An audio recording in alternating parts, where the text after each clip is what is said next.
گزشتہ جمعہ ہم نے یہ بتایا تھا کہ حضرت خالد بن ولید رضی اللہ تعالیٰ عنہ کی سرکردگی کے اندر ایک قلعے کو فتح کرنا چاہ رہے تھے، اور اسلامی تاریخ کے اندر اتنا لمبا وقت نہیں لگا جتنا اس قلعے کے فتح کرنے میں لگا۔ 1 سال کا عرصہ جاتے حملہ ہوتا۔ حضرت خالد بن ولید رضی اللہ تعالیٰ عنہ کمانڈر ان چیف تھے، صحابہ کرام سے اور جنگ میں حاضر جو لوگ تھے ان سے کہا کہ روزے رکھو، اللہ سے رجوع کرو، اللہ مسئلہ حل کرے گا۔ صحابہ بھی روزے رکھنے لگے، جنگ میں جو شریک مجاہدین تھے وہ بھی، اور آپ بھی روزہ رکھنے لگے۔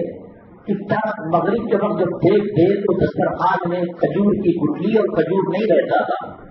غلام سے پوچھا، کہا کہ میں نے رکھا، 1 دن ہوا، 2 دن ہوا، 3، چلو بسم اللہ بول کر پانی پی لیا، افطار کر لیا۔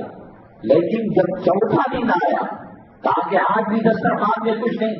اے خالد بن ولید، اللہ کو حاضر و ناظر جان کر دیتا ہوں کہ میں نے افطاری رکھی، پھل فروٹ شربت رکھا، کھجور رکھا، کہاں غائب ہو گیا؟ ابھی زمین خالی، آسمان نکل گیا۔ تو کہا اللہ کی قسم ہے اس کے اوپر کچھ نہیں کہہ سکتا۔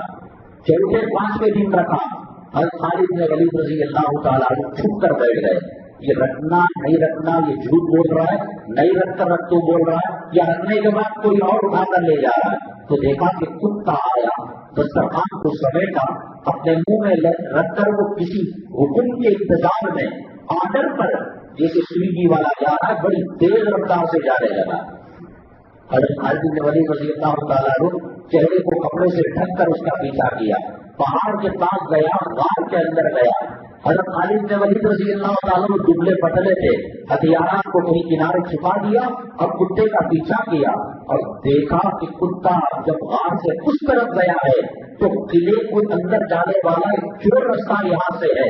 حضرت خالد بن ولید رضی اللہ تعالیٰ عنہ کہا اللہ تبارک تعالیٰ کتے کے ذریعے سے قلعے کو فتح کروانا چاہ رہا ہے، تو صحابہ کرام اور جنگجوؤں سے کہا، مجاہدوں سے، جو تمہیں دبلا پتلے ہو وہ سب آ جائے، پھر اس راستے سے جا کر یہود و نصارہ کے قلعے کو آپ نے فتح کیا۔